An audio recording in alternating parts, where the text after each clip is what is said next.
Disculpa por el retraso, pero ha habido, hoy que estaba todo preparado al milímetro, pues ha habido un problema con la cámara. Yo creo que a mí se me oye, se oye perfectamente. Octavio, ¿tú me oyes? Sí, me oye perfectamente. Antes que nada, aunque me toca presentar a Mauriño, para la mayoría, el 90% de los que estamos aquí no necesita presentación, pero yo voy a hacer una pequeña entrada. Antes que a él digo, pues quiero presentaros al Centro Andaluz del Pueblo José Félix Rivera, que es la organización, la asociación que convoca este acto. El Centro Andaluz del Pueblo es una organización cultural que tiene como objetivo desarrollar su labor en el mundo de la cultura al objeto de colaborar en la lucha de clases para su liberación, para liberar a la clase obrera del sistema capitalista que nos oprime, pensando que la cultura es una cuestión fundamental para cualquier persona y para cualquier pueblo. Un pueblo que no tiene cultura es un pueblo que está al albedrío de manipuladores, explotadores y demás ores. Entonces creemos que profundizando en el mundo de la cultura de la clase obrera, esta estará más preparada en la lucha a la que nos hemos referido. Y teniendo en cuenta que no hay cultura si no sabemos de dónde venimos, quiénes somos y a dónde queremos llegar, la historia es fundamental para llegar al conocimiento de la propia identidad personal y de la propia identidad como pueblo. Por eso, el año pasado llevamos a cabo un ciclo de conferencias sobre Blas Infante, porque estos centros andaluces del pueblo que se extienden a lo largo de 4 o 5 provincias andaluzas están en la línea de los centros andaluces del pueblo que fundó a principios del siglo pasado, fundó Blas Infante y que luego durante la República, después de la República desaparecieron, ya sabemos por qué. Entonces, además de esos ciclos de conferencias sobre Blas Infante, tuvimos también una serie de actividades, digamos, de tipo sobre flamenco, no como una música folclórica y para aburrir, para distraer al pueblo, sino como una música, un cante que sale de la propia identidad del pueblo. En ese sentido hubo un par de conferencias, yo diría que extraordinarias, y que nos hicieron ver un poco la música y el cante flamenco desde una perspectiva distinta a la que estamos acostumbrados, o por lo menos yo estaba acostumbrado a verlo. Bueno, y por eso en esta línea de conocimiento de historia y conocimiento de identidades surgió el 525 aniversario del llamado hasta ahora descubrimiento de América, y que la Diputación Provincial muy eufemísticamente quiere llamar o está llamando el 525 aniversario del encuentro entre dos mundos. Nosotros queremos saber la verdad de lo que ocurrió entonces, antes, entonces y ahora. Y para ello, pues no podemos limitarnos a conocer la versión de las instituciones oficiales, que son las que desarrollan toda esta serie de actividades. Por eso hemos tratado de conocer la versión que tienen personas de este lado del Atlántico y del otro lado, al objeto de tener un conocimiento de esa historia lo más real posible. En ese sentido también iniciamos las conferencias teniendo en cuenta que hay un antes del descubrimiento de América, que es un antes de la conquista de América, que es la conquista de Andalucía. Tenemos que tener en cuenta que también Andalucía fue conquistada por las mismas tropas que luego conquistaron América, que fueron las tropas de Castilla, y el desarrollo que posteriormente ha tenido todo ese acontecimiento, todos esos hechos, y qué relación tiene el sistema capitalista en ese mundo de conquista, de apropiación de riqueza, de explotación de los pueblos. Para mí está siendo realmente en algunos momentos revelador, muy gratificante conocer versiones como la que nos ofreció aquí hace un par de meses un señor que también es profesor de filosofía de la Universidad de Lima, de la Universidad Pública de San Marcos de Lima, y fue, en su momento fue Tupac, fue guerrillero, uno de los primeros guerrilleros Tupac Amaru, y que actualmente pues también anda por las mismas líneas de edades que nosotros, pero también sigue la misma lucha, y fue revelador, fue gratificante oírlo hablar sin resentimiento, pero exponiendo las cosas, las situaciones como fueron. Entonces, en esa línea de intentar conocer por parte de las personas que nos pueden aportar algo, lo que ocurrió, se nos ocurrió la redundancia de decirle a José María que por qué no nos hablaba de cómo fue la evangelización de América, los datos que él pueda tener, bajo su prisma, qué participación tuvo la Iglesia en esa conquista, en esa explotación, en esa cultura, en ese desarrollo, en ese subdesarrollo, en esa actualización, su versión. Esa versión nos la dará él cuando yo termine la clase, que termino en el mundo. Y ahora de José María, pues yo voy a hablar, así como del Centro Andaluz del Pueblo, he hablado para la mayoría de vosotros que estáis aquí hoy, que no lo conocíais. Ahora de José María voy a hablar para los que casi, estando aquí del CAS, casi no le conocen o no le conocen nada. José María fue jesuita hasta 1980. Según me dijo ayer, yo creí que había sido mucho más tiempo, estuvo aquí en Huelva del año 65, del siglo pasado, claro, 65 al 70. Yo para mí que había estado muchísimos más años, pero fueron solamente 5 años. A partir de vino como conciliario de la vanguardia obrera y estuvo trabajando durante 3 años de peón en una fábrica que creo que fue a Bengoa. A partir de 1980 deja la compañía, no sé si deja la compañía o la compañía lo deja a él, eso tendrá que decirlo él, y desarrolla su actividad profesional como profesor de filosofía y ética en la Universidad de Madrid, CEU. Siendo aún jesuita, fue cofundador en España de Cristianos por el Socialismo, una asociación que parece impropia, marca de la misma iglesia, aunque de la iglesia en sí no salió, pero vamos, personas dentro de la iglesia. Tiene escrito y editado la friolera de 40 libros. Si es verdad o mentira, decírselo a él, porque yo los 40 no los he leído. 40 libros de filosofía y ética, además de innumerables artículos sobre muy diversos temas. Toda esta actividad no le ha impedido seguir implicado en las luchas obreras. Su manera de pensar y su compromiso cristiano con el mundo se lo impedirían.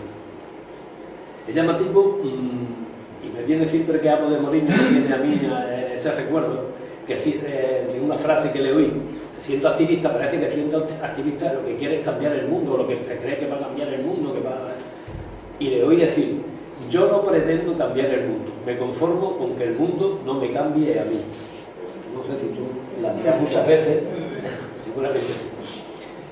Hoy quiero resaltar aquí la influencia de este hombre en la lucha obrera de Huelva.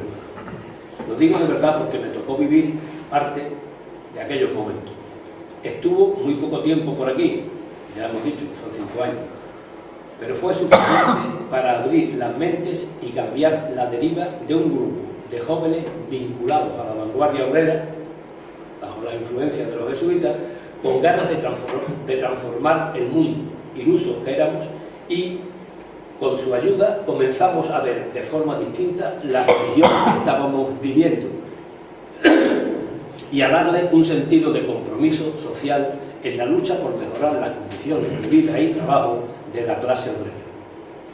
Y evolucionando, la vanguardia obrera parió a la Asociación Sindical de Trabajadores, que daría lugar más tarde a la Organización Revolucionaria de Trabajadores, algunos la conocen, ORT, de donde a su vez nacería el sindicato unitario. ¿Os va sonando? ¿Entenderéis ahora por qué digo que este hombre fue muy importante en el movimiento obrero en Huelva?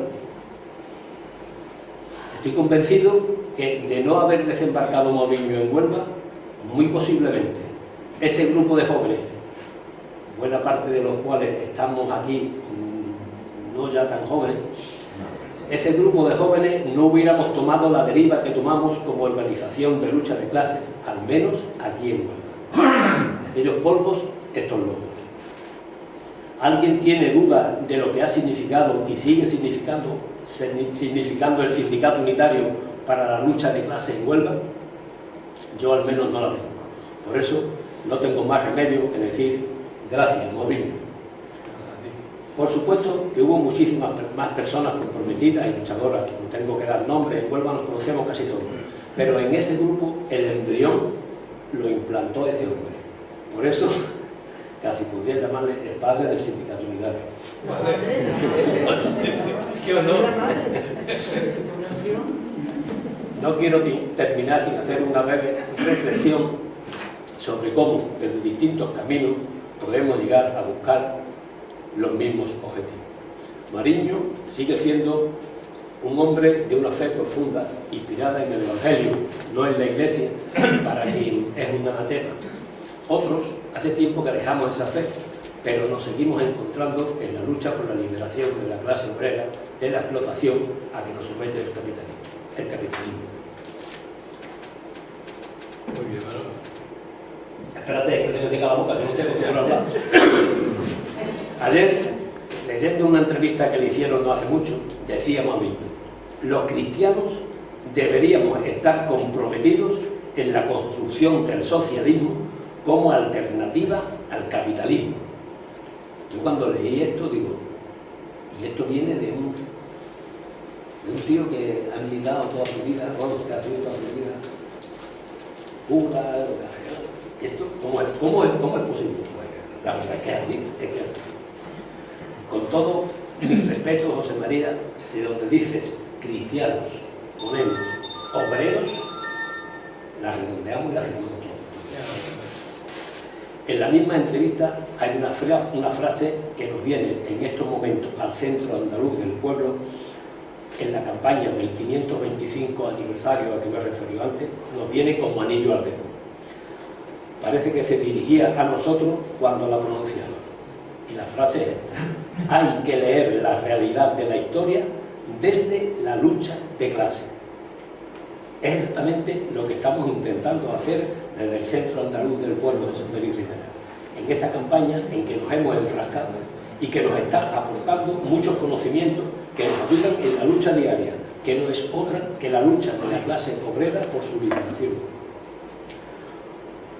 Hoy que ya parece que en algunos momentos está hablar de lucha de clase, una cosa trasnochada, sin embargo, para José María y para nosotros está totalmente actualizado, totalmente viva esa lucha. Hoy vamos a tratar de meternos un poco más en profundidad sobre la forma y condiciones en que se llevó a cabo la llamada evangelización de los pueblos americanos tras el desembarco de los españoles. Y vamos a intentar leer esta historia, también desde la lucha de clase. Pero bueno, eso es cosa de José María y a él le cedo la palabra.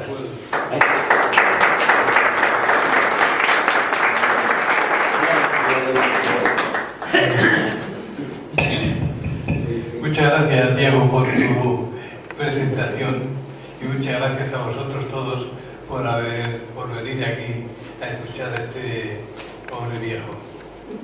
Hay una cosa que se le ha olvidado decir a Diego, y es que tenéis delante a un joven de 88 años. que me ha costado muchos años y mucho trabajo llegar a ser joven.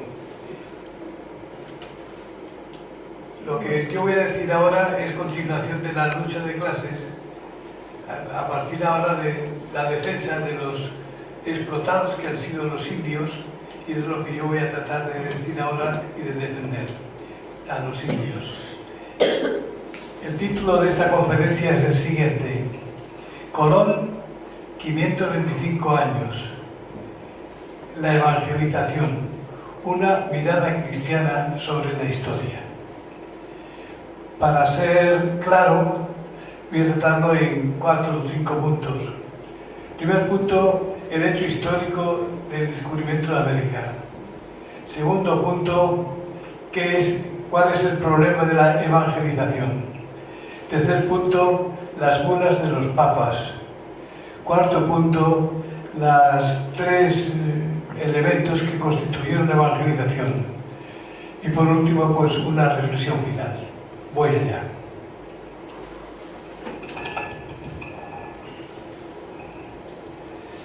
Primer punto. ¿Se oye bien allí? Sí, sí. ¿Se me oye bien? Sí, sí, sí. Vale. El hecho histórico de la llegada de Colón al Nuevo Mundo.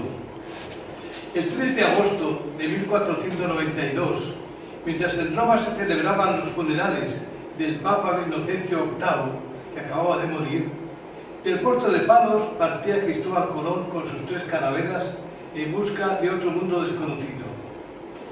El 12 de octubre de 1492, Colón y sus compañeros llegaron a unas playas desconocidas, pero no sospecharon siquiera que habían descubierto para la civilización europea un nuevo continente.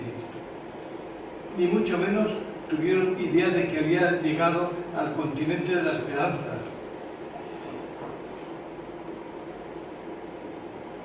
Colón había salido del sur de España buscando un camino más corto para llegar a la India, y más concretamente a la isla de Cipano, el actual Japón. Y sin embargo, llegó a las islas del Caribe. Colón llamó a El Salvador la primera isla donde llegó, y la Concepción a la segunda. Parece que en el primer viaje tenía un sacerdote como capellán, el padre Pedro de Arenas, que habría celebrado la primera Eucaristía en el continente americano. El 26 de septiembre de 1493 salía Colón de Cádiz en su segundo viaje entre los 1.500 hombres que llevaba en 14 carabelas. Iban como delegado de su santidad un fraile benedictino llamado Juan Boy, que había sido designado por el Papa Alejandro VI como delegado pontificio y superior de la misión del Nuevo Mundo, y varios otros religiosos y clérigos seculares, reclutados en Sevilla.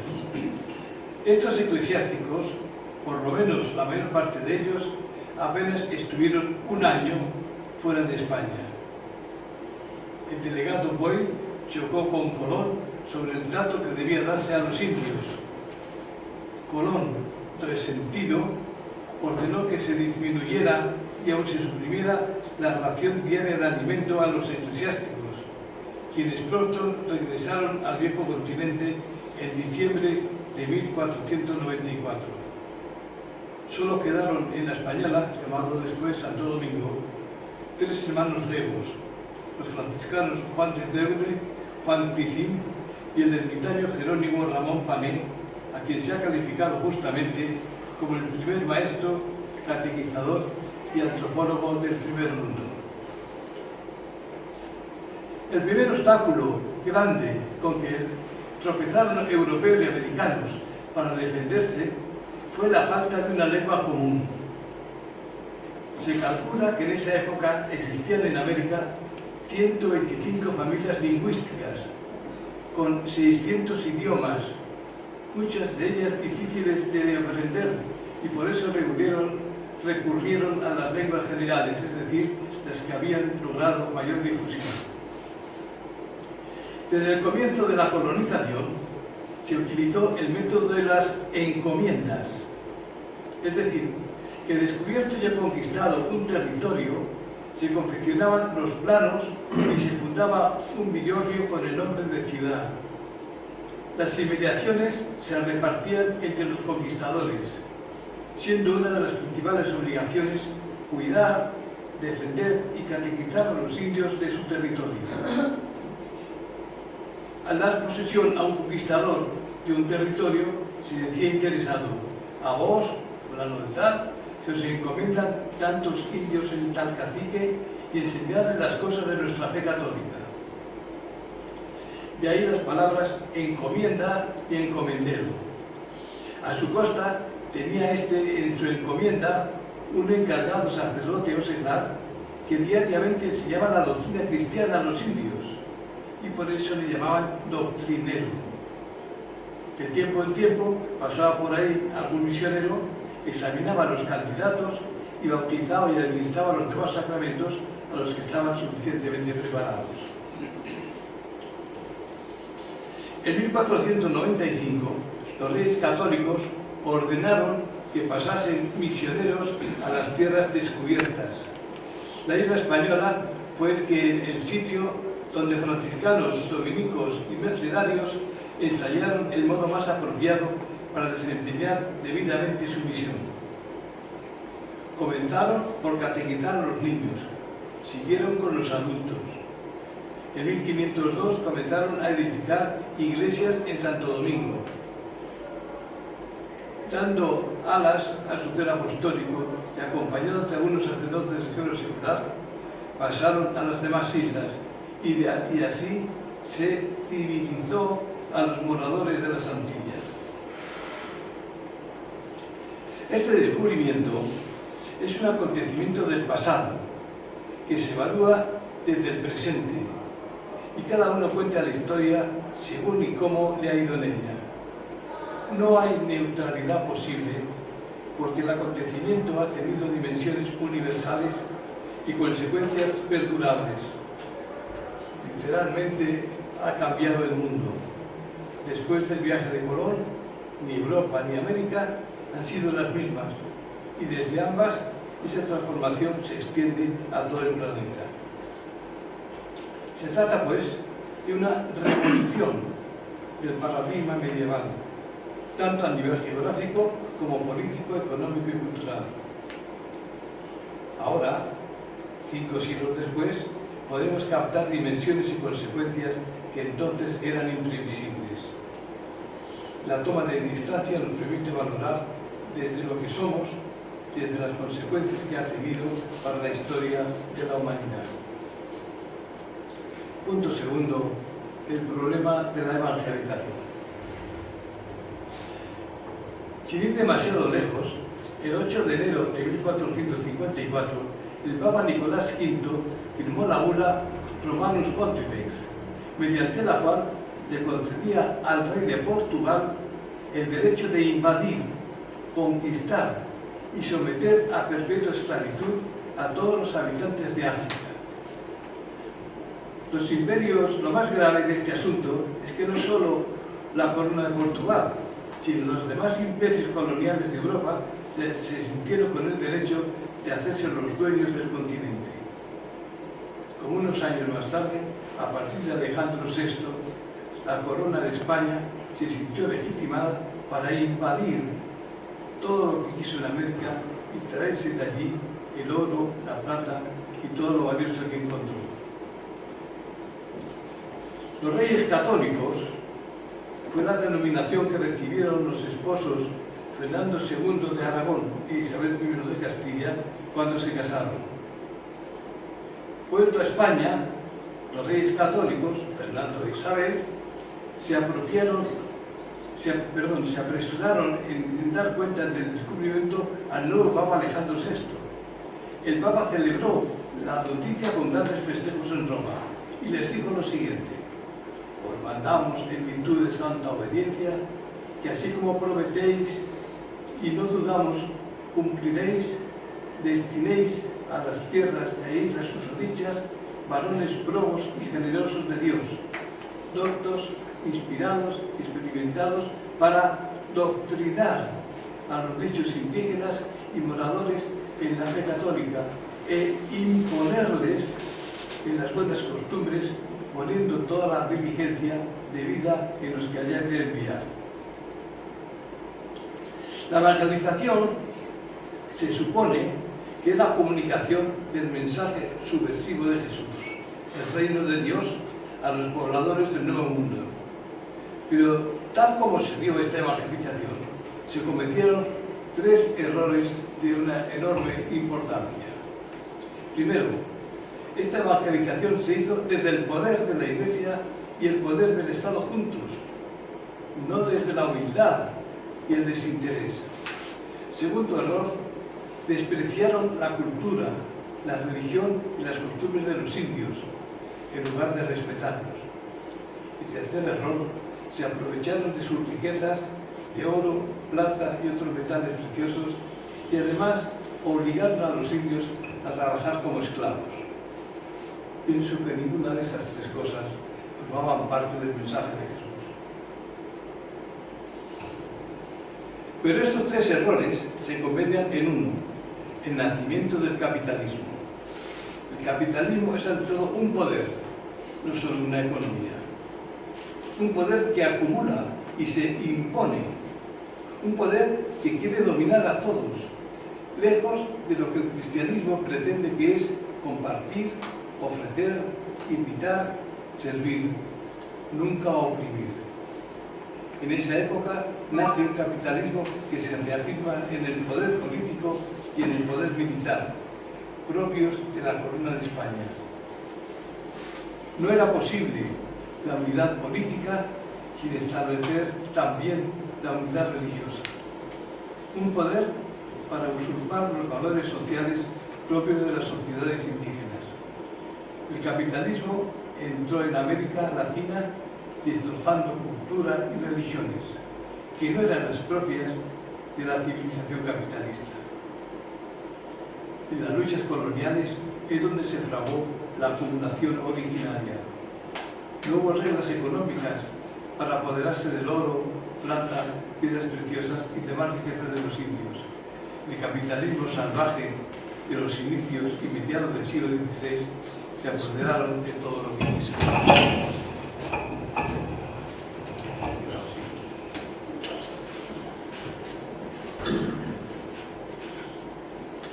Perdón, que me he quedado seco.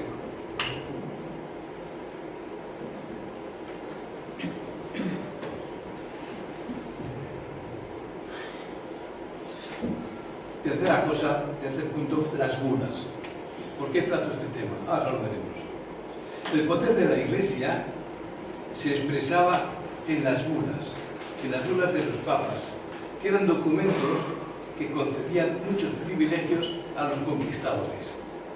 Una bula era originariamente una bola que llevaban colgada al cuello los hijos de los nobles romanos, de la clase alta, los patricios, para distinguirse de los de la clase baja, de los plebeyos.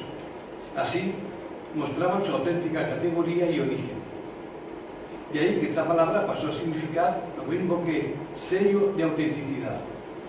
Era la bola que acompañaba el sello de ciertos documentos. Eso es lo que los papas se apropiaron, para que quedara constancia de la autenticidad del documento que los papas mandaban en ocasiones que merecían la pena, que contenían concesiones de importancia. Esto supuesto, hay que tener en cuenta que a partir del Papa Inocencio III fue quien hizo y difundió la teología del poder pleno y absoluto del Papa. El Papa podía incluso quitar a emperadores y reyes, repartir tierras, posesiones y territorios. Era considerado prácticamente el dueño del mundo. La raíz histórica de esta teología está en Gregorio VII, del siglo XI, concretamente en su famoso Dictatus Papae, en el que afirma que todos los emperadores del mundo le tienen que besar los pies al Papa, es decir, tienen que someterse al romano pontífice. Así las cosas, en el siglo XV, año 1454, el Papa Nicolás V, en la bula Romanus Pontifex, le hizo donación al rey de Portugal de todos los reinos de África, con la potestad de hacer esclavos del rey a todos los habitantes del citado continente. Y en esa misma teología del papado se basó Alejandro VI, año 1493, para conceder a los reyes católicos la potestad de invadir, apoderarse y traerse el oro, la plata y demás tesoros que se pudieran encontrar en América. En esto se basa la teología del colonialismo. Esta teología fue ratificada por León X y por Pablo III en el año 1534. Es la teología contra la que luchó Bartolomé de las Casas y el padre Vieira, un portugués. Una de estas bulas, la llamada bula Intercetera de Alejandro VI, de 1493, es donde el Papa demuestra su profundo interés por la evangelización de los nuevos territorios encontrados, reconociendo a su vez el interés de España por los nuevos territorios, interés basado en las riquezas materiales. Prosigue el pontífice explicando que la conquista ha de realizarse con la ayuda de la fe católica. Y así se expresa el mismo Papa con sus palabras de Alejandro VI. Os donamos, concedemos y asignamos perpetuamente a vosotros y a vuestros herederos y sucesores en los reinos de Castilla y León todas y cada una de las islas y tierras predichas y desconocidas que hasta el momento han sido halladas por vuestros enviados y las que os encontrasen en el futuro y que en la actualidad no se encuentran bajo el dominio de ningún otro señor cristiano. Anteriormente, según la bula Una Santa del Papa Bonifacio VIII, año 1302, decía que nadie podía salvarse si no estaba bautizado en la Iglesia Católica y sometido al Romano Pontífice.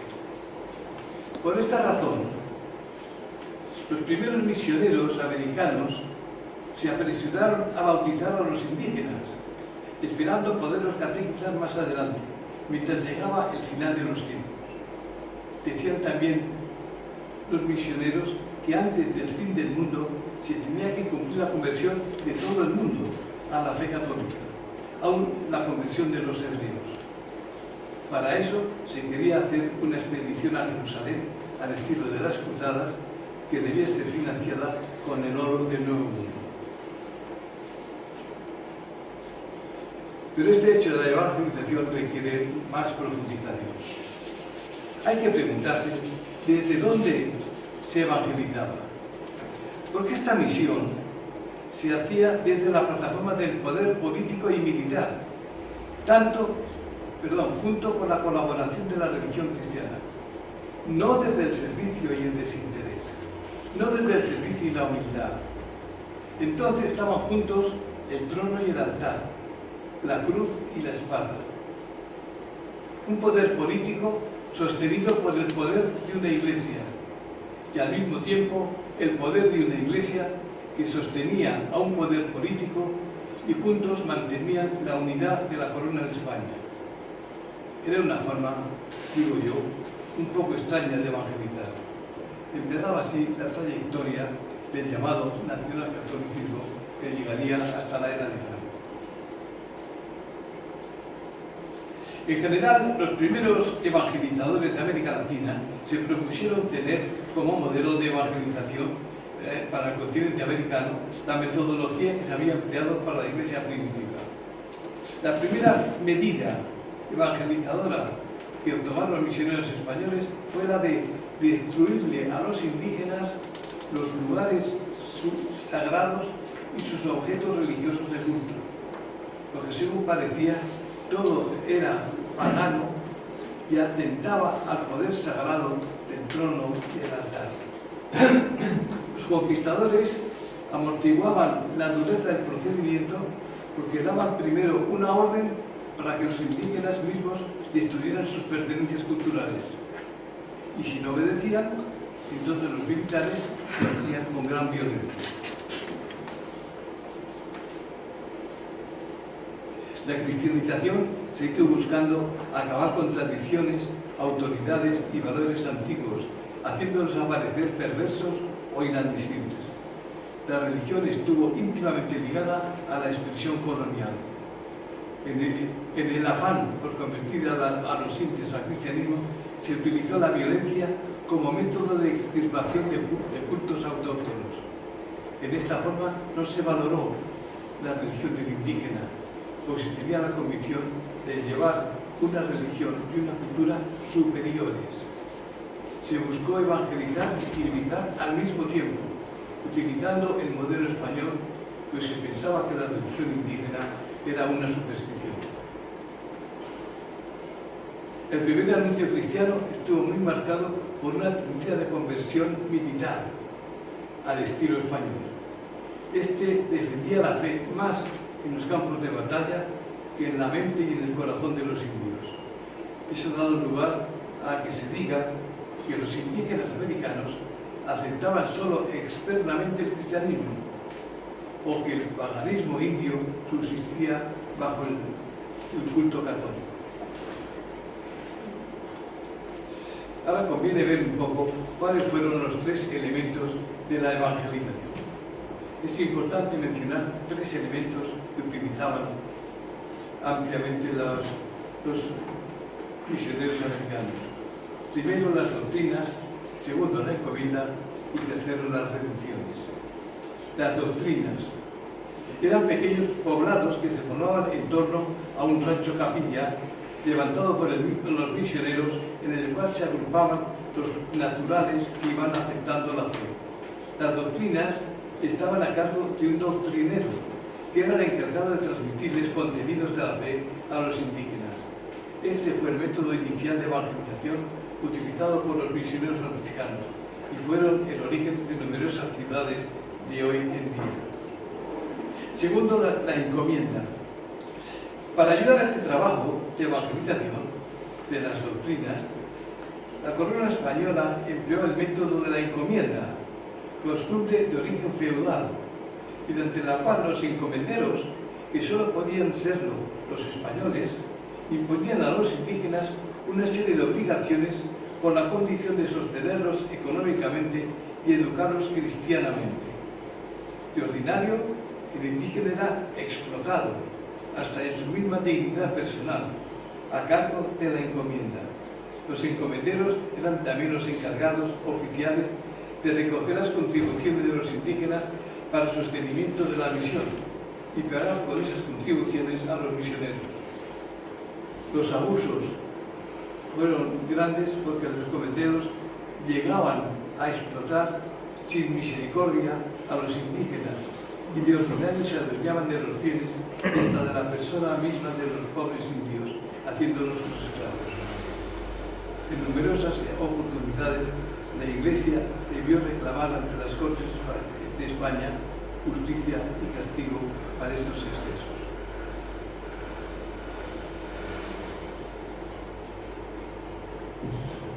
Tercero, las reducciones. Otro método que emplearon principalmente los jesuitas, sobre todo en Paraguay, fueron las reducciones. La evangelización fueron llamadas las reducciones. Eran poblados en los que se congregaban a los indios nómadas y bajo la dirección de los misioneros, con rigurosa exclusión de cualquier pueblo europeo, se intentaban educarles en una vida cristiana y civilizada. En la reducción había buena organización religiosa, social y política. Había catequesis obligatoria para niños y adultos. Bajo el aspecto político y militar, la reducción gozaba de autonomía absoluta. Allí mismo se tenía comercio y se pagaba el tributo civil. Era como un Estado dentro del Estado. La suprema autoridad en la reducción, tanto en el aspecto espiritual como en el temporal y judicial, era el misionero. Una finalidad directa de las reducciones era proteger a los indígenas de los abusos de los encomenderos. No se trataba de explotar ni de reducir la libertad del indígena, sino de acogerlo, protegerlo, educarlo y sobre todo de ayudarlo a defenderse de los mismos españoles, que no fueran misioneros y que andaban ya ávidos del oro americano. Todas las reducciones estaban construidas de idéntica forma. En cada una de ellas se habitaban entre 1.500 y 7.000 indígenas. Había una iglesia, una escuela, una casa para el misionero, una casa o salón comunal. Las casas eran no de un solo piso, separadas y hechas de piedra para evitar los incendios. Y a un lado estaba el cementerio comunitario rodeado de árboles. Las reducciones no fueron exclusividad de los jesuitas, porque también las usaron los franciscanos, capuchinos y dominicos. Hubo reducciones en Argentina, Paraguay y Brasil, también luego en México, Venezuela y California. Punto cuarto. Una cosa es la evangelización y otra la colonización. La evangelización en América fue la conversión al cristianismo y educación en la fe cristiana que realizaron misioneros católicos, la misma que fue promovida y organizada por los reyes de España. La evangelización se llevó a cabo mediante una concesión del Papa, expresada en las bulas, como he dicho antes. La colonización, por el contrario, es la acción de dominar un país o territorio llamado colonia por parte de otro que llaman la metrópoli. El proceso de colonización puede ser de carácter político, militar o cultural. La verdad es que la esclavitud y el colonialismo eran prácticas habituales en esta época, y poco hubiera podido hacer un individuo como Bartolomé de las Casas, más o menos aislado, contra la rigidez de estas estructuras sociales. Las noticias sobre los excesos de los conquistadores provocaron que el emperador Carlos I, según el informe del 3 de julio de 1549, ordenara la interrupción de la conquista y convocara a una junta para someter a debate teológico y jurídico los métodos empleados por los conquistadores. La denominada controversia de Valladolid versó sobre el derecho que asistía a los conquistadores para dominar y reducir a la condición de esclavos al indio americano. El hispanista José Pérez expresa que el debate en torno a los derechos de conquista había comenzado en 1511 pero el dominico Montesinos, quien fue en un sermón de la isla española el que cuestionó y denunció tanto los métodos como las intenciones de los conquistadores. Les voy a leer este sermón porque tiene mucha enjundia y mucha clara. Este sermón, se lo explico, es muy breve. El 21 de diciembre de 1511, el cuarto domingo de Adviento, subía al púlpito del convento de los dominicos de la Española en Santo Domingo, Fray Antonio Montesinos, para pronunciar un memorable sermón que se convertiría en una de las primeras y más radicales denuncias de los abusos de la conquista española y en el antecedente del pensamiento latinoamericano liberador. Una parte del sermón ha llegado a nosotros gracias a la profética e incisiva pluma de Fray Bartolomé de las Casas, que recoge su sustancia. El sermón fue preparado por todos los miembros de la comunidad de Santo Domingo, quienes lo firmaron de su puño y letra para dejar constancia de la autoría colectiva y de la relevancia de una decisiva pieza oratoria. Los dominicos lo habían preparado a conciencia, a partir de sus propias averiguaciones sobre el cruelísimo y áspero cautiverio, muy áspero cautiverio, a que encomenderos españoles sometían a los indios en las minas de oro y otras granjerías, y tras escuchar numerosos testimonios sobre la tiránica injusticia y las ejemplares crueldades contra los nativos, tratados como animales, sin compasión ni blandura, y sin piedad ni misericordia, según la descripción de las casas. El prior de la comunidad, Pedro de Córdoba, encargó pronunciar el sermón a Fray Antonio Montesinos, uno de los primeros dominicos en llegar a la isla, tan afamado predicador, hombre de letras, muy animoso y muy áspero en reprender los vicios. Ante un público tan cualificado, estuvieron todas las autoridades de la isla, Diego de Colón y otros muchos. Ante un público cualificado, el predicador no tuvo pelos en la lengua y, recurriendo al género literario interrogativo, todavía más incisivo en la denuncia, habló a los presentes de esta crisis. Voz del que clama en el desierto: todos vosotros estáis en pecado mortal, y en él vivís y morís, por la crueldad y tiranía que usáis contra estas inocentes gentes. Decid vosotros, ¿con qué derecho y con qué justicia tenéis en tan cruel y horrible servidumbre a estos indios? ¿Con qué autoridad habéis hecho tan detestables guerras a estas gentes que estaban en sus tierras mansas y pacíficas, donde tan infinitas de ellas, con muertes y estragos, nunca oíron habéis consumido? ¿Cómo los tenéis tan oprimidos y fatigados, sin darles de comer, ni curarlos en sus enfermedades, que de los excesivos trabajos que les dais incurren y se os mueren? O por mejor decir, los matáis, por sacar y adquirir oro cada día. ¿Y qué cuidado tenéis de quienes los doctrinen y conozcan a su Dios y Creador, sean bautizados, oigan misa, igual de fiestas y domingos? Estos no son hombres, no tienen ánimas racionales, no sois obligados a amarlos como a vosotros mismos, pero no entendéis esto no os sentís. ¿Cómo estáis en tan profundidad de sueño tan letárgico dormidos? Tened por cierto que en el estado que estáis no podéis más salvar más que los moros o turcos que carecen de la fe en Jesucristo. Terminada la misa, Diego de Colón y los oficiales reales se dirigieron al convento de los dominicos para reprender al predicador por el escándalo sembrado, acusado de falta de servicio al rey, y exigirle que se retratase en público el domingo siguiente.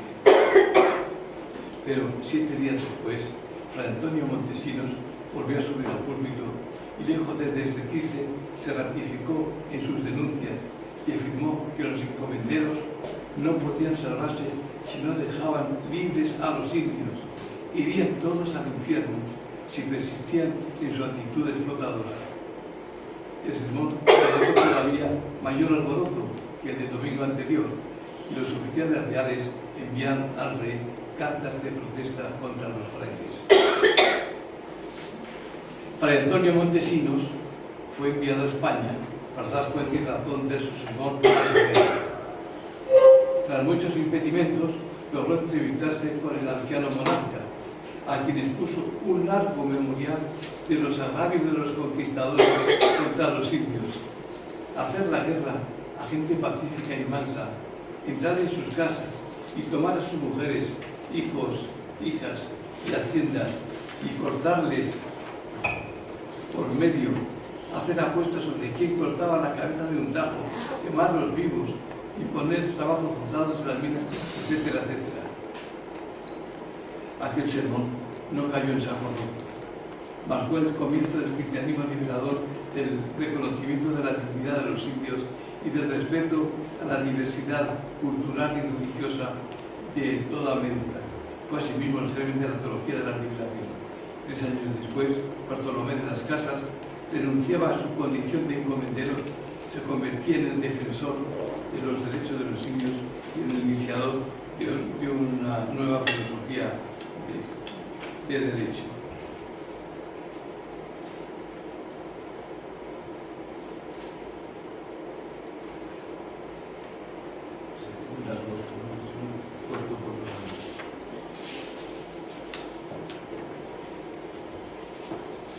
Bueno, después de este sermón de las casas, cuando terminó esto, se fue al rey, ya pueden comprender que empezó una nueva época para los indios.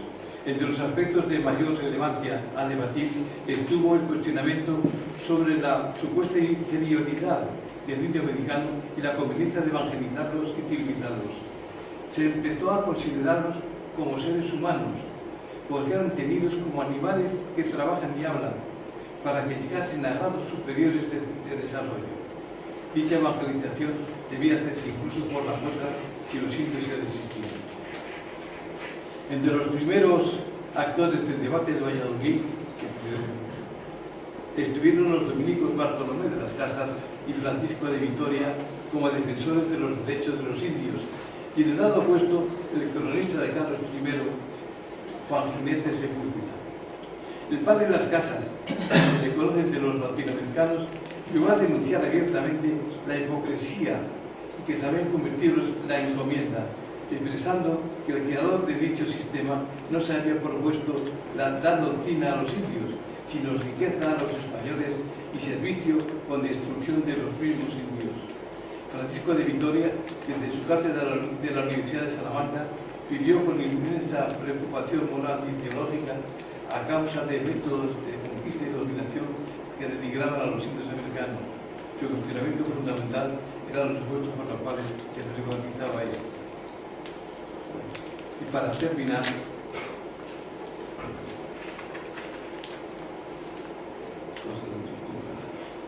en resumen, para terminar,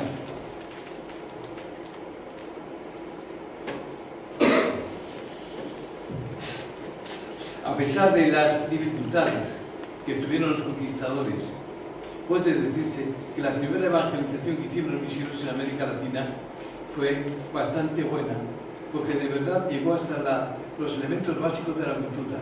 Prueba de ello es la religiosidad popular que ha quedado en el pueblo latinoamericano. Recordemos que la teología de la liberación nació en América Latina, no en Europa. Fue un resultado de esta defensa de Bartolomé de las Casas. Concretamente nació la Conferencia Episcopal en Medellín, en Colombia, en 1968. Más tarde en Puebla, en México, 1779. Y últimamente en Aparecida, en Brasil. Además, estos conquistadores consiguieron cosas buenas. Que se hablase la lengua castellana en todo el territorio. Y que hoy se habla en toda América Latina. Y llega hasta 400 millones de hispanohablantes. Religión, cultura y lengua fue lo que le dejaron. Religión, cultura y lengua. Pero una religión y una cultura europeos que no son el paradigma a implantar en otras regiones del mundo. Con todos sus defectos, fueron la herencia que dejaron en América Latina los conquistadores, a pesar de todos sus fallos y errores, porque la historia también se escribe con renglones torcidos. Por último, a nosotros, los que estamos aquí, nos toca ahora descubrir otro nuevo mundo, el mundo de la justicia y de la solidaridad, pero sin bulas, desmontando poco a poco ese poder que todavía tiene la jerarquía por medio de una ética subversiva. Entonces no había derechos humanos. Hoy rigen incluso nuestra Constitución. Hoy existe el pluralismo ideológico y religioso. Entonces no lo había. Es preciso ser personas radicales y revolucionarias que defiendan a las personas empobrecidas y explotadas de América Latina, de Europa y del mundo entero. No están los tiempos para baños calientes. Y una cosa importante, que no le tengamos miedo a nuevos descubrimientos de los valores éticos de la vida, de la verdad y de la libertad, porque este mundo en crisis permanente lo necesita. Muchas gracias.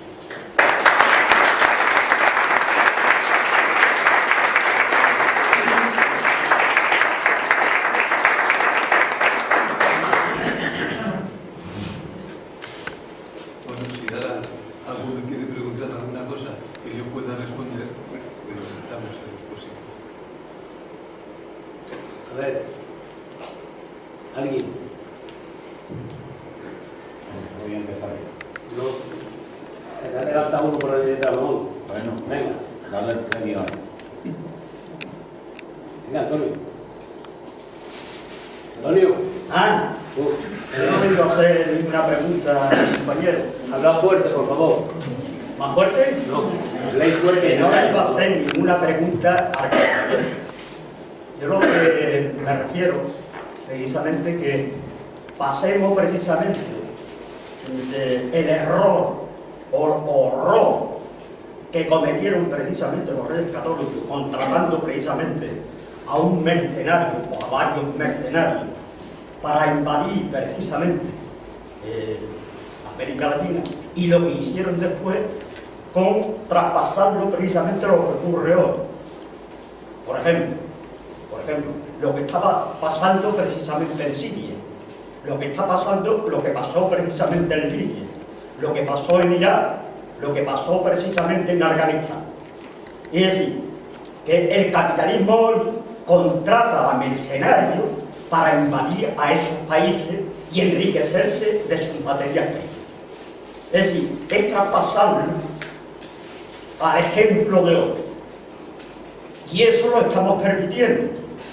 Eso lo estamos permitiendo a través de la OTAN, del brazo armado del capitalismo. Entonces, precisamente, la lucha de clases tiene que traspasarse a lo de hoy. Si hoy precisamente no hay lucha de clase, porque la lucha la impone precisamente el capitalismo, porque precisamente los trabajadores están desorganizados y no pueden luchar contra el capitalismo hasta que no, se libere, de la alineación al capitalismo, no será una clase precisamente luchadora. Entonces, hoy en día precisamente no hay una lucha de clase como la que había hace unos años. Hoy en día precisamente la clase obrera está dormida. Y el que lucha, el que le ha declarado la guerra de verdad a los trabajadores, es el capitalismo. Entonces, yo lo que llamo la atención es que sin lucha de clase, si los trabajadores no se organizan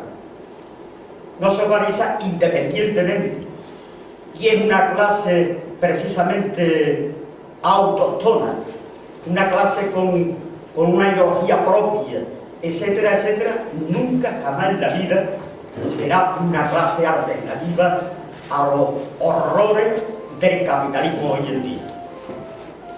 Eso es lo que yo me quería referir en ese tema. Bueno, yo respeto tu opinión, pero me parece que la lucha de clases sí está y continúa, a pesar de todo lo que el capitalismo sigue oprimiendo y sigue explotando. Otra cosa es, digamos, que haya falta de movilización por parte de la clase obrera, que no tengamos la suficiente organización o poder para hacerlo. Pero evidentemente la lucha de clases continúa y sigue habiendo una cosa tremenda, lucha de clases, si quieres solamente un dato. El 1% domina al 99% de la humanidad. Solo 8 personas tienen más riqueza que 350 millones de seres humanos. En el mundo somos ahora 7.200 millones de seres humanos. Y 3.250, la mitad de la humanidad, por un lado, y por otro lado, 8 personas que son muy ricas. Esto es lucha de clases clarísima. Otra cosa es que nosotros tengamos aquí en España, en Andalucía, y como podamos, que lo hagamos efectivo y sigamos luchando contra el capital. Pero la lucha de clases está servida.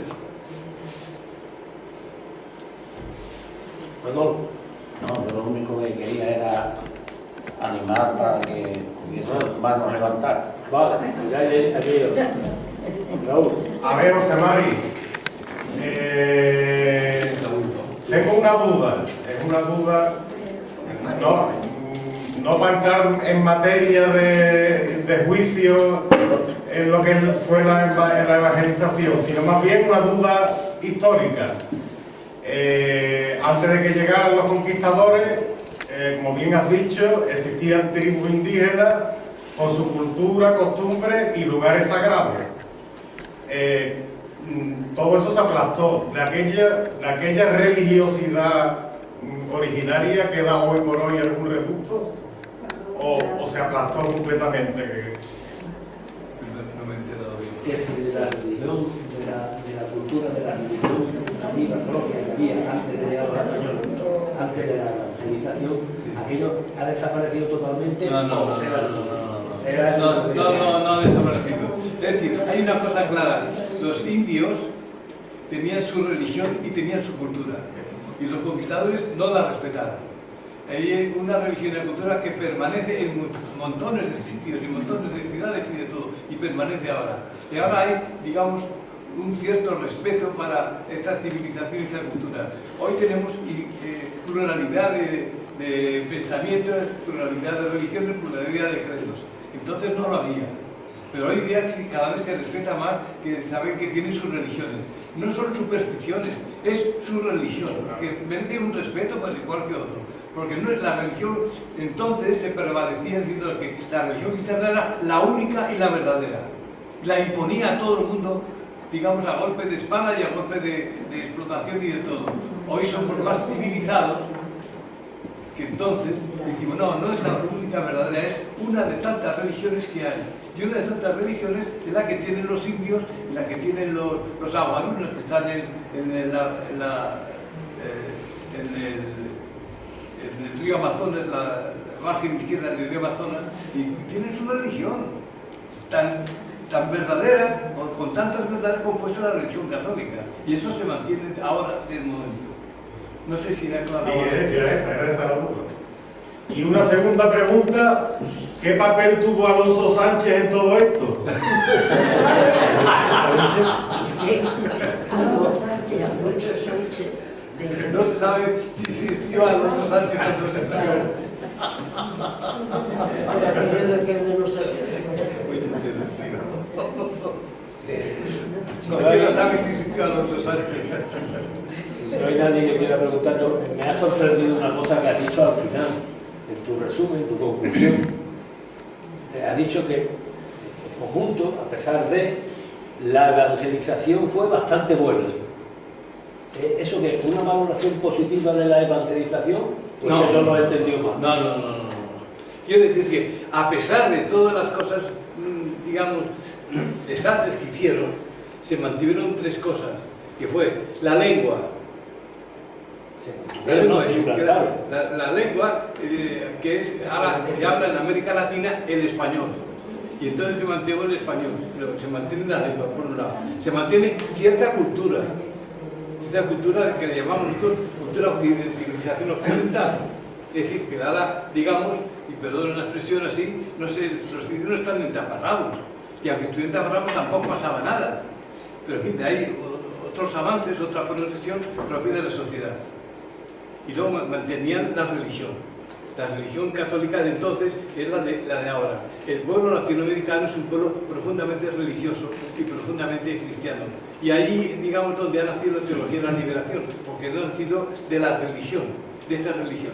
Con todos los defectos, repito, con todos los defectos que tenga, que lo tiene, y tiene muchos defectos, la religión católica, evidentemente, porque se ha mantenido una cosa que es, digamos que sí es portable al mundo entero, que es la teología de la liberación. Y nació de allí, de América Latina, no de otro sitio, no de Europa, ni de Norteamérica, en ningún lado, sino nació de aquí. Lo que quiere decir que son restos de aquella religión que hicieron entonces con enormes defectos. Yo no comparto en absoluto, pero vamos a dejar Vale, no, otra no, palabra. No, que no comparto eso que tú ves como una cosa positiva, yo la veo como una cosa negativa. O sea, porque fue una religión no aceptada, no adquirida, sino impuesta. Claro. Entonces, que se haya mantenido esa religión, aunque eso suponga una que aglutine a la mayoría, lo mismo que la lengua, que aglutine a la mayoría de los habitantes de América, para mí eso no es positivo, eso es negativo. Pero bueno, Sí, buena manera de ver. te lo concedo. Sí. Pero bueno, Sí, vamos a ver, José María, no, yo quería hacer una reflexión también, y es que, bueno, es muy difícil, ¿eh? Lo que ha hecho José María es magnífico, nos ha dado aquí un montón de datos y nos ha ilustrado, y digo que es muy difícil, hombre, porque quiera que no, estamos a 500 años, y han cambiado muchas cosas, muchos parámetros, como para ahora nosotros pues valorar, juzgar y tal, todo aquello. Evidentemente, desde nuestra perspectiva, aquello fue un atropello y fue todo lo que queramos. Pero bueno, independientemente de eso, él ha hecho una valoración magnífica y la verdad es que nos ha dejado a todos, pues yo creo que con mucha satisfacción. Pero mi reflexión va es que en el sentido que eso que sucedió hace 500 años, con aquellos medios, con aquellas carabelas allí, las pobres que concudían y tal, con arcabuces, con flechas, con las cuerdas y tal, aquello que pasó y cómo pudieron, y como él nos contaba, los doctrineros y las historias y las dificultades, aquello que hizo y que costó muchos años, eso se queda en pañales comparado con lo que nos han devuelto las Américas, el continente americano nos devuelve a nosotros, a Europa, a Asia y a todo el resto del mundo. Esto sí que es una verdadera invasión, un verdadero atropello. Aquí decía el compañero Antonio, ha dado algunas citas, ¿no?, de Libia, de Irak, de Siria, pero es que no, es que nos tienen culturizados, nos tienen colonizados, nos tienen dominados, nos dominan por completo, nos han chafado. Ha hablado, por ejemplo, José María, de los derechos humanos. Se saltan los derechos humanos, hacen lo que quieren con nosotros. Ahora, además, el jefe indio que tenemos allí, el señor Trump, el tramposo, pues más todavía. Entonces tenemos aquí ahora, nos ha devuelto la historia, lo que en su día hizo no ya solamente España, porque España fue uno de los países, claro, tenemos que pensar que fue España, Portugal, Inglaterra, en fin, muchos, pero bueno, nos devuelve ahora en la historia eso, pero además con muchísimo más aumento. Realmente estamos en sus manos. Pensamos lo que ellos quieren que pensemos. Por supuesto, compramos, nos alimentamos como ellos quieren que compremos, que nos alimentemos. Nos vestimos como ellos quieren que nos vistamos. Hacemos lo que ellos quieren, dominados por completo, con otros métodos, evidentemente. Ahora ya aquí no usan arcabuces, ni nos atropellan, ni vienen, no hace falta ni tanques, ni... No. Pero los medios que tienen son medios muy poderosos.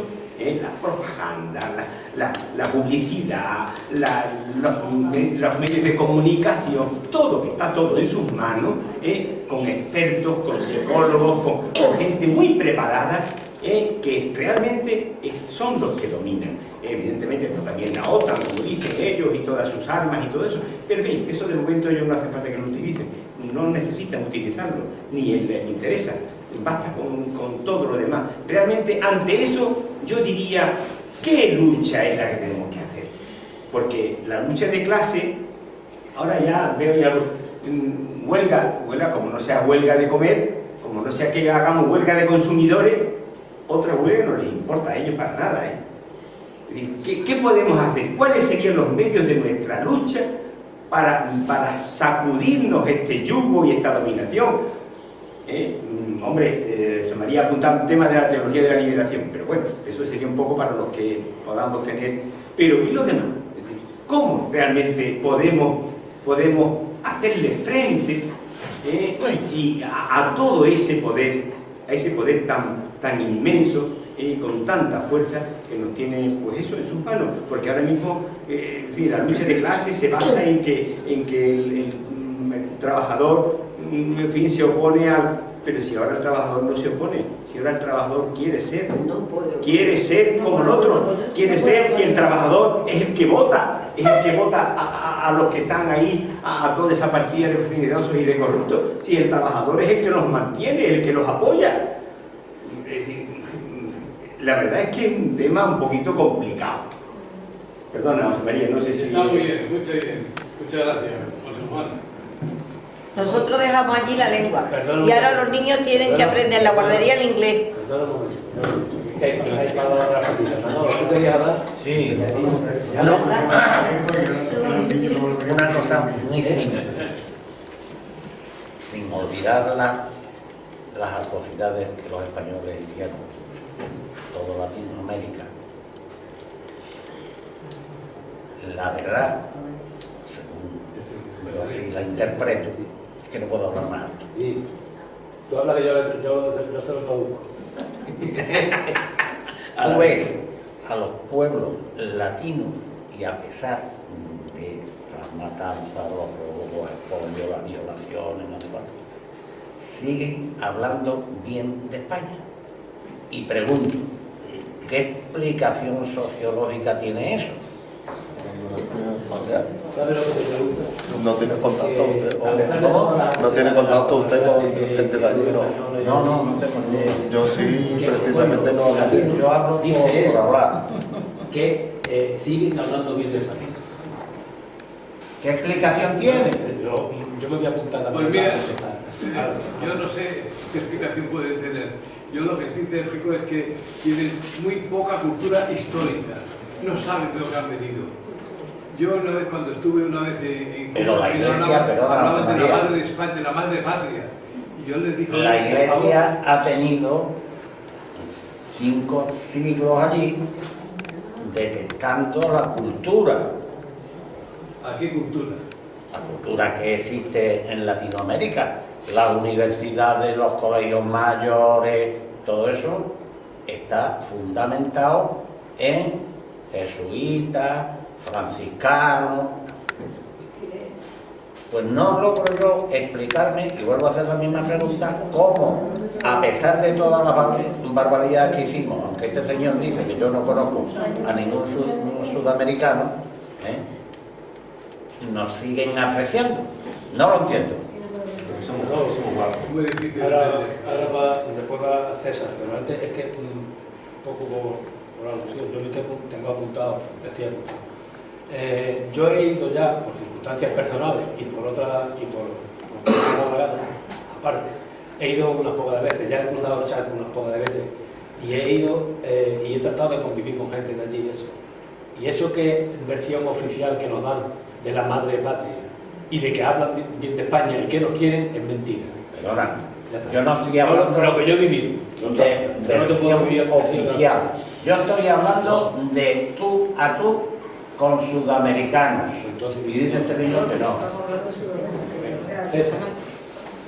Una cosa que te has dicho, que de allí salieron las teologías de la liberación, que los cristianos los civilizamos. Hablando más fuerte, Que la pregunta es, si ya, antes de que llegáramos nosotros, los españoles, estaban más adelantados que nosotros, por ejemplo, aquí en Andalucía, cuando estaban los árabes, estaban muchísimo más desarrollados que los cristianos.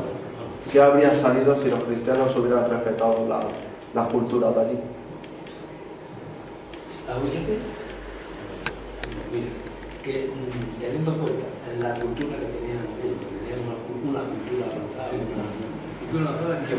los nativos, lo mismo que aquí en Andalucía, que si hubieran respetado los conquistadores, hubieran respetado esa cultura, esos conocimientos, ese desarrollo, tanto allí como aquí, ¿no? Que éramos enriquecidos. Totalmente de acuerdo, sí. Para que lo dije al principio, de que no respetaban la cultura suya, no respetaban su religión, que tenía su riqueza y tenía su riqueza. Hubiéramos aprendido mucho de ello.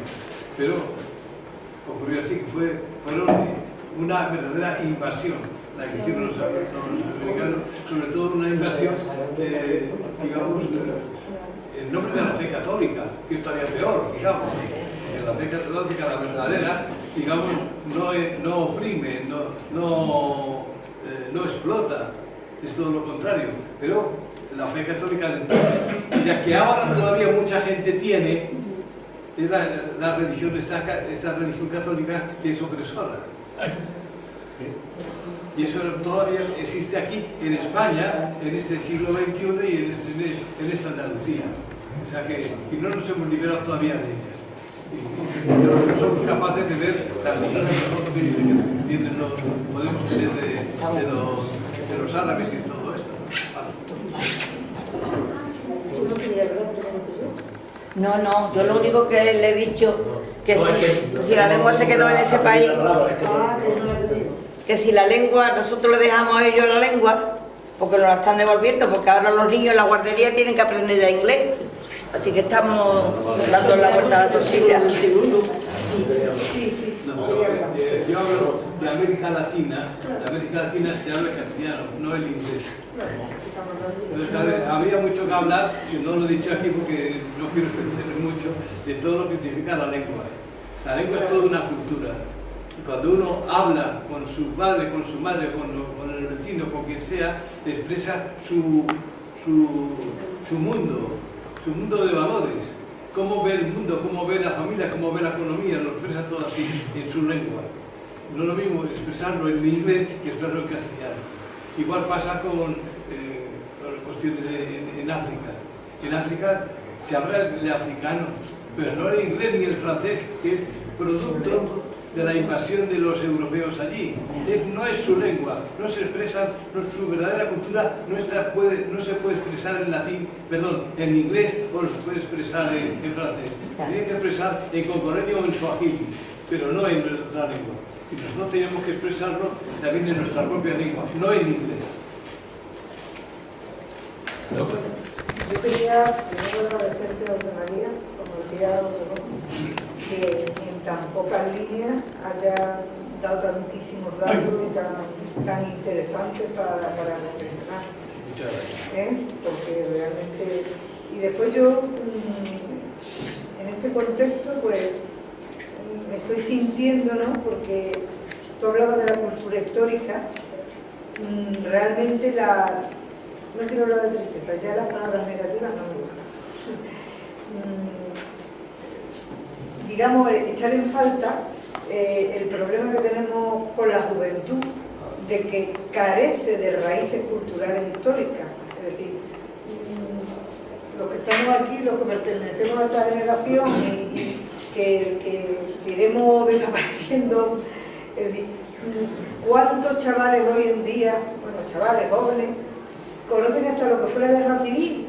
Es que realmente hay muy poco conocimiento de lo que ha sido nuestra historia y de nuestra historia como clase trabajadora. Me acuerdo yo de algunos cursos que tenía la UAC de la historia del movimiento obrero.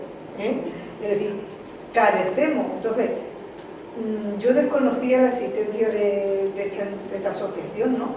Pero me parecería interesantísimo, porque todos los temas que tengáis, yo no sé si los tenéis o editados o grabados o lo que sea, pero que incluso con los institutos, con foros, con jóvenes, ¿no? Es decir, compartir. Todavía hay algún profesor,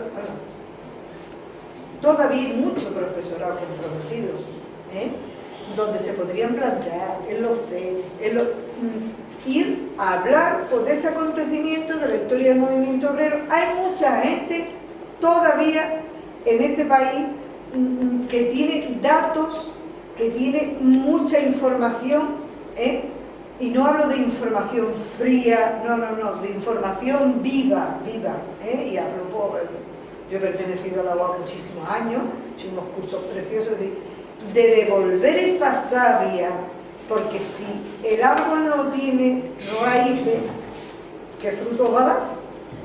Porque realmente es que no sabemos, como no sé quién decía al principio, tú mismo creo que quizás fuera, que no sabemos ni dónde vamos, ni quiénes somos, ni de dónde venimos, Entonces, si nuestros jóvenes, si nuestros no tienen esa cultura, no tienen ese conocimiento, pues difícilmente podemos armar lo que es, en el buen sentido, una conceptualización de todo lo que ha sido y es el movimiento obrero, de las dificultades del movimiento obrero ahora mismo, que está, pues eso, totalmente o muy desarmado por esta precariedad, por esta situación. Pero a mí me encantaría por eso que se pudiera extender, porque esto es un foro, yo entiendo que es un foro privilegiado, en estos momentos donde, no sé, aquí puede haber personas disponibles, personas que puedan dedicar un poco de tiempo, incluso, ¿qué digo yo? Hasta plantear un convenio con el ayuntamiento, la diputación, con algunos pueblos, con quien sea, para hacer programas de esto, no sé. Y perdonadme que me haya atendido. Me voy a permitir responderte un poco porque es que está reflejando la línea de lo que pretendemos que sea el Centro Andaluz del Pueblo.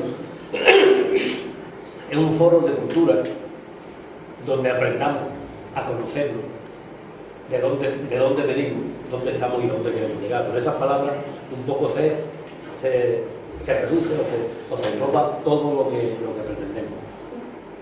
Hasta ahora hemos llevado una actividad, pues bueno, aceptablemente, con los medios y con la gente que somos, pues hemos hecho lo que podamos.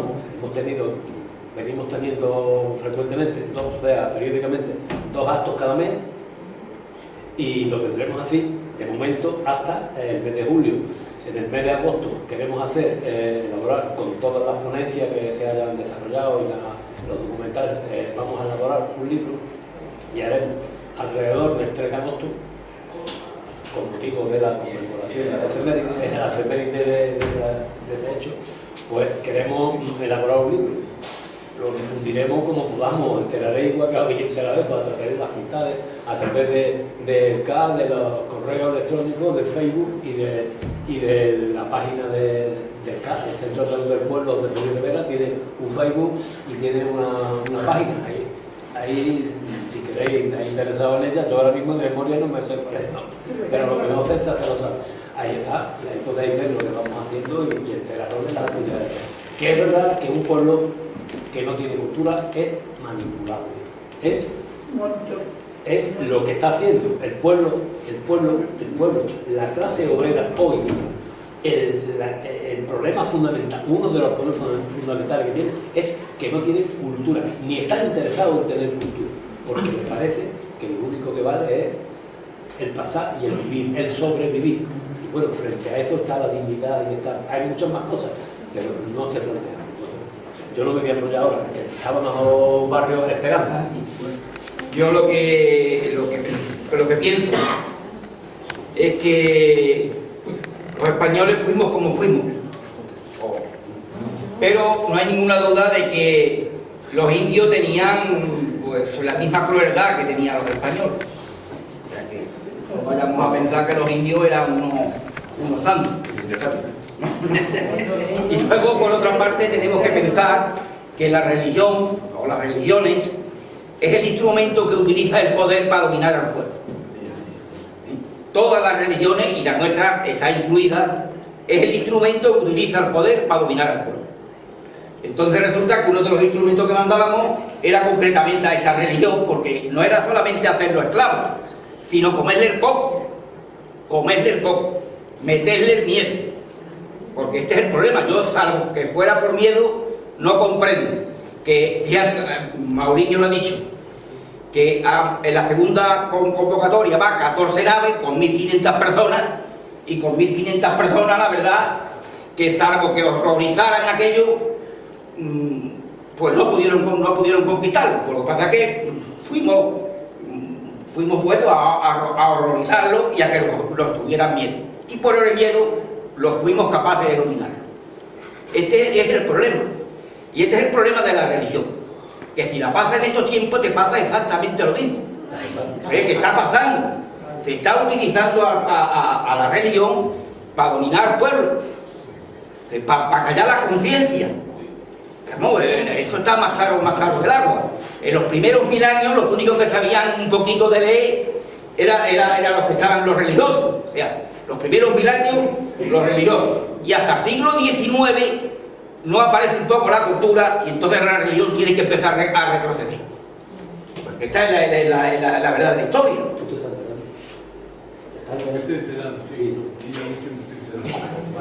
Y el problema que tenemos nosotros es que, como decíamos anteriormente Pepe Juan y yo, el problema de la huelga y el problema de la clase la lucha de trabajo y demás, pues cuando uno de los problemas que tenemos en la humanidad ya es la robotización, que resulta que lo único que están poniendo son robots porque sobramos de los 7.200 millones que son, sobramos, pues no sé cuántos sobramos, pero según ellos muchos, pues resulta que ya esto está desfasado. Es decir, que aquí volvemos a tener el primer problema.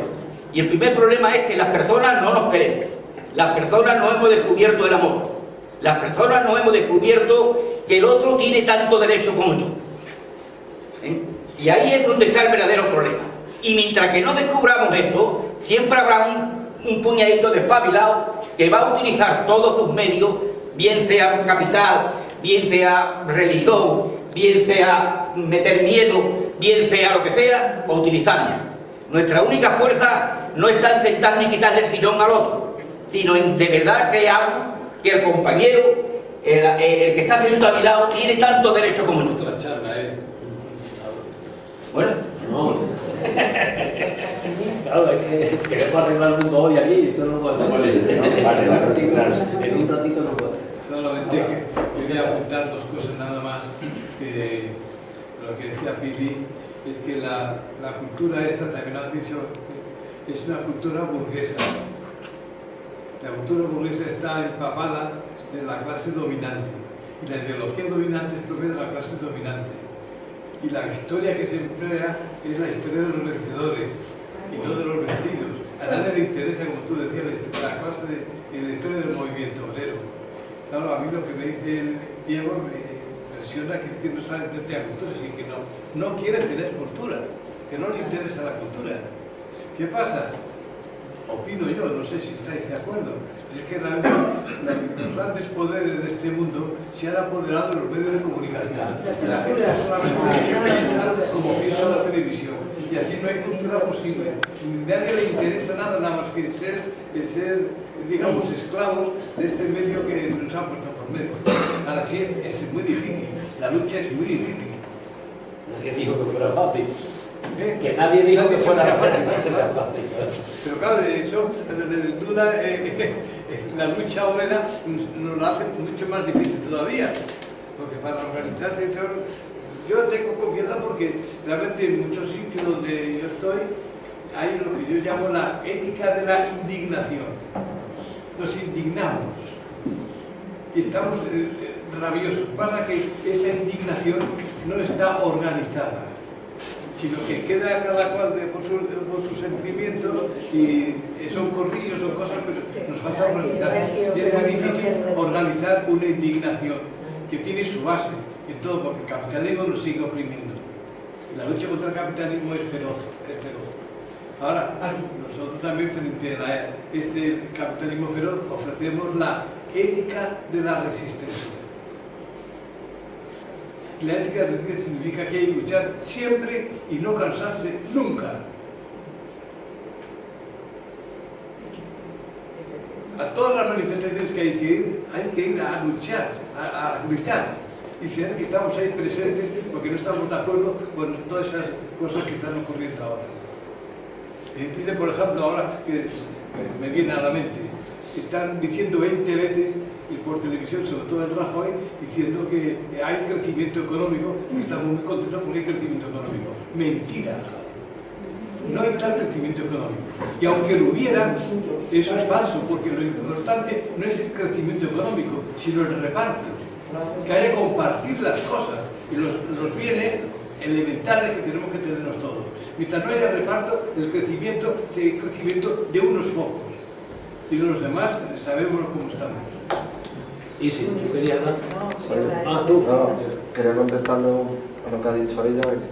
Creo que soy el último los que están aquí que ha estudiado. Lo que quería decirle es que antiguamente los padres transmitían la cultura, la lucha a sus hijos. En un sistema capitalista, la educación, yo la he sufrido, no te va a dar esa lucha. Entonces son los padres, son los abuelos los que tienen que transmitir esa cultura a los hijos. Entonces, por ejemplo, yo soy comunista, a mí, mi abuelo y mi madre me ha hablado un poco. pero yo de la transición no sé nada. Cualquiera de aquí le ha explicado a uno a su hijo lo que pasó de verdad en la transición.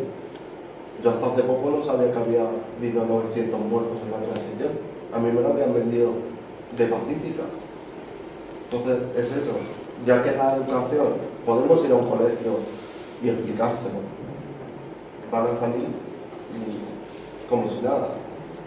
Entonces, vamos a transmitirle a los hijos, ya que ellos no se lo dan, vamos nosotros a darse. Eso es lo que quería decir. No, a ti dirigido. No, ¿tú quieres contestar a eso? No, estoy de acuerdo contigo. Yo quería decir una pequeña cosa. Los españoles cuando fuimos, atravesamos el mar, lo que fuimos a evangelizar, fuimos a robar, a expoliar, a destruir la cultura que estaba por encima nuestra, con el miedo, con el horror, porque ellos tenían flechas y nosotros teníamos arcabuces. Hoy día está ocurriendo exactamente igual. ¿Por qué nos tienen atados de pie? ¿Por qué nos tienen atados de pie y manos? Porque nos tienen cagados de miedo.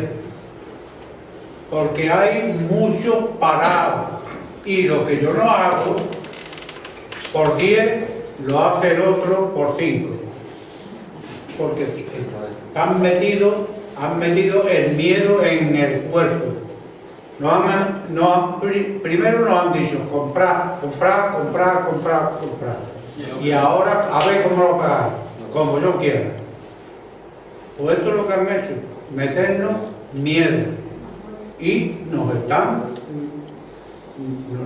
dominando porque nos están, por el miedo que nos han metido en el cuerpo y que nos están metiendo.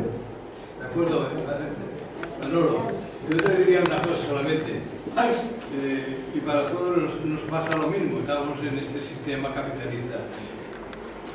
Si nos oprimen es que nos dejamos oprimir.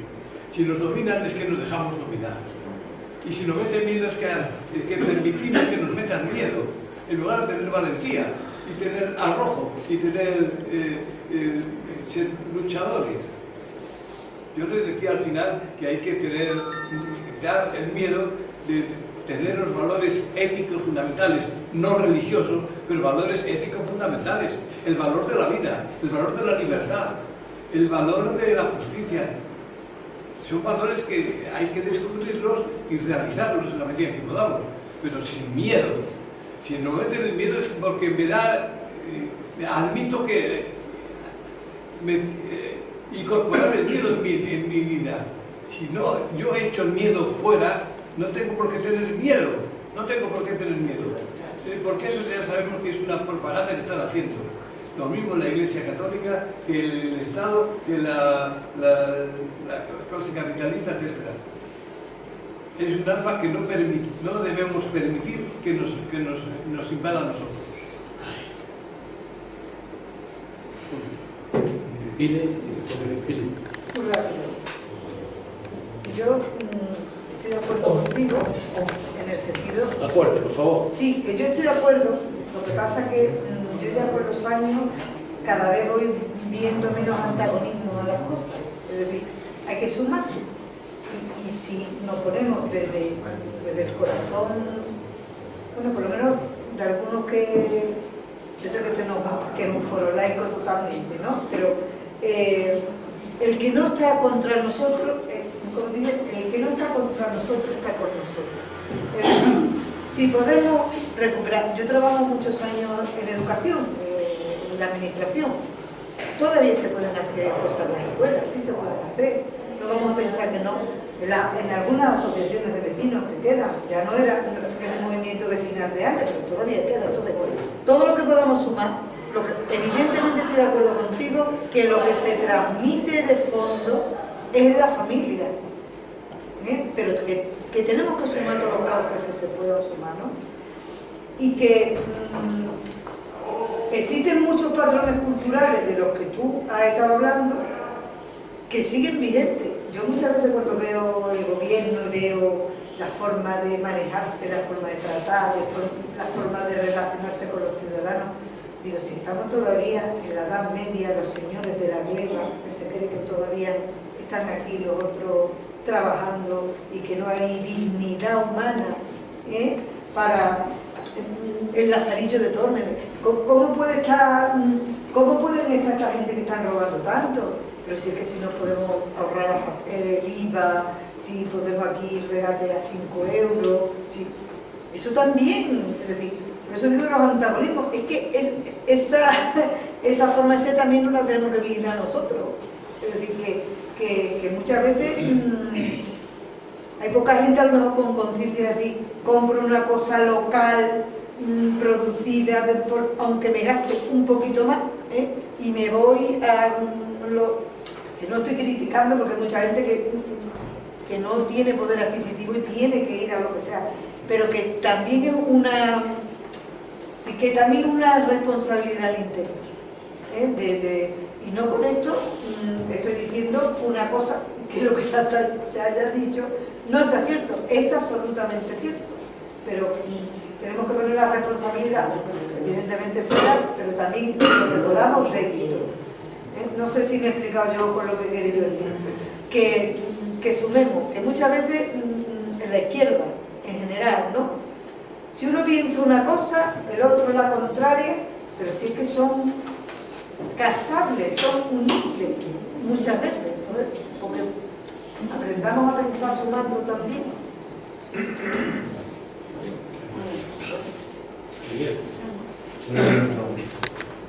Perdón, yo creo que ya vamos a ir terminando. Vamos a hablar de creo que María con razón, dos pequeños comentarios de lo que ha subido por aquí, que por ejemplo se ha estado hablando de crecimiento económico. Hay un dato, que es que en Andalucía ha existido desde los años 80 hasta el 2007, a las puertas de la crisis, un crecimiento económico ininterrumpido, por encima de otros territorios del Estado, por encima, por ejemplo, del crecimiento económico en Cataluña. Sin embargo, ha crecido paralelamente el paro y se han reducido las industrias. En fin, el crecimiento económico, cuando se habla de crecimiento económico y nos ponemos contentos, es como el que se pone contento cuando gana Madrid, pero vamos, que él está en el paro y está muerto de hambre. El crecimiento económico a la gente del pueblo ni nos va ni nos viene, porque el crecimiento económico es la apropiación y la concentración de capital de los grandes. Es un poquito malo. Entonces, bueno, eso por ahí. Después me choca mucho de que asumamos la gente de abajo, la gente que estamos aquí, que somos gente de abajo, los errores y los crímenes de hace 5 siglos, cuando el verdadero heredero de aquellos crímenes no se hace responsable, que es el Estado. Decimos constantemente, los españoles, cuando fuimos allí, hay un problema cuando decimos eso. Y es que España no existía en esos momentos, los españoles no pudieron ir para allá porque España no existía. Era la corona de Castilla. Hablando de un contexto general. Era un contexto general, y entonces, además, eso sirve para que nosotros seamos los descendientes de aquellos que hicieron aquellas cosas. No. O sea, los descendientes de los que hicieron aquellas cosas, los que mandaron aquellas cosas, tienen nombres de papas, de reyes, de nobles, pero no tienen nombres de artesanos, de herreros, de forjadores, de trabajadores, no tienen esos nombres. Los que hicieron los genocidios, los que exterminaron a la gente, los que esclavizaron a la gente, no tienen nombre de la gente del pueblo. Y me choca que nos identifiquemos con eso, cuando el que se tiene que identificar es el que ha heredado todo aquello, que es el Estado español, evidentemente se lava las manos en este asunto. Y por último, estamos hablando de miedo. Yo creo que el miedo era antes, cuando te disparaban en las manifestaciones con balas de verdad. Yo ahora no le llamo miedo, yo ahora le llamo que hay una especie de esquirolaje, que, en plan de epidemia, de que vemos a 4 que están luchando y nos reímos de ellos. Y entonces no ya que sean pocos, sino los que no estamos implicados directamente con la lucha, pues pasamos de ello como de comer mierda. Eso yo no creo que sea un problema de miedo, creo que es un problema de esquirolaje, de que nos han infundido mediante la educación, de que pasemos de compañeros y de que nos busquemos nosotros mismos la vida pisoteando al que sea, que eso es lo que se enseña desde los colegios y eso es lo que transmitimos y lo que reproducimos muchas veces en contra de nuestra propia voluntad, pero así hemos sido educados bajo el sistema capitalista, desde el individualismo y el egoísmo. Eso primero lo tenemos que destruir dentro de nosotros, y una vez que lo destruyamos dentro de nosotros, quizá vayamos a otro sitio. Y una cosa con la que yo no estoy muy de acuerdo con lo que todos han planteado es que me compacta, o sea, que muchas veces que sí que es verdad, que somos responsables todos, pero al decirlo, aunque lo pensemos, le estamos quitando la responsabilidad a que la tiene. Sí, yo también participo de dañar al medio ambiente, pero yo soy víctima. El que gana con eso está en otro lado. Entonces, si decimos que todos somos responsables, que me parece que sí, y que todos tenemos que, vale, pero yo creo que eso le reducimos un poco la gravedad a los que realmente se benefician del expolio, de la explotación, de la esquilmación de recursos y de todo eso.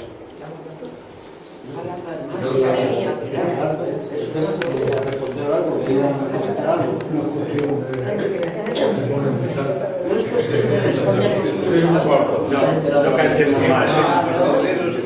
No cansemos más. Momento, que ya vamos a terminar. Momento. Ya porque es que se está prolongando esto, pero hablamos de todo menos del tema. Pero de lo que hablaba este compañero, que es del tema, a ver quiénes son los herederos de estos desmanes que hicieron los conquistadores en América Latina con ocasión del descubrimiento de América. Desde luego, nosotros, personalmente, individualmente, no somos responsables o corresponsables de esto, para nada. Ahora hay una cosa que sí se llama, que no lo sabemos, la memoria histórica. La memoria histórica sí tiene que reivindicar esto y lo tiene que hacer, digamos, el Estado y todos los que fueron allí. El Estado, como también ha dicho el compañero, de los que hicieron ese desmane, fueron responsables la jerarquía. No la Iglesia Católica, sino la jerarquía de la Iglesia Católica, fueron responsables las estructuras sociales, políticas y militares tendrían que mucho que decir aquí de resarcir todos los daños que hicieron. Pero eso, digamos, es materia de lo que yo en conjunto se puede llamar memoria histórica. ¿Tienen memoria histórica los militares de los desmanes que hicieron? ¿Tiene memoria histórica el Estado, de las estructuras políticas y sociales de entonces? ¿Tiene memoria histórica la jerarquía de la Iglesia Católica de lo que hizo en América Latina? Entonces hay muchas cosas que hacer. Ahora, por ejemplo, en Colombia se está haciendo un recuento de la memoria histórica de los desmanes que hizo o participó la jerarquía de la Iglesia Católica en Colombia con los paramilitares. Y eso es un documento que se está elaborando para decir, ustedes participaron en esos desmanes y esto hay que sacarlo fuera, hay que denunciarlo. Y eso nos toca a nosotros denunciarlo. Manolo, bueno, venga. Hombre, sácale esto todavía, venga. Me toca. No, yo creo que lo que estamos diciendo de seducción, de que estamos desanimados, hay que seguir empleando aquella palabreja de Frente Popular, lucha de clases, movimiento obrero. Ahí, si creemos en eso, tal como creo que la mayoría de los que estamos aquí entendemos, nos podemos mantener ilusionados, Mauricio. Si creemos en eso, podemos seguir manteniéndonos sin desanimarnos, sin dejarnos comprar. Pero vamos, hay que creer en esas palabras. Bueno, Mauricio, Vámonos. Muchas gracias. Muchas gracias. Muchas gracias a ti por habernos.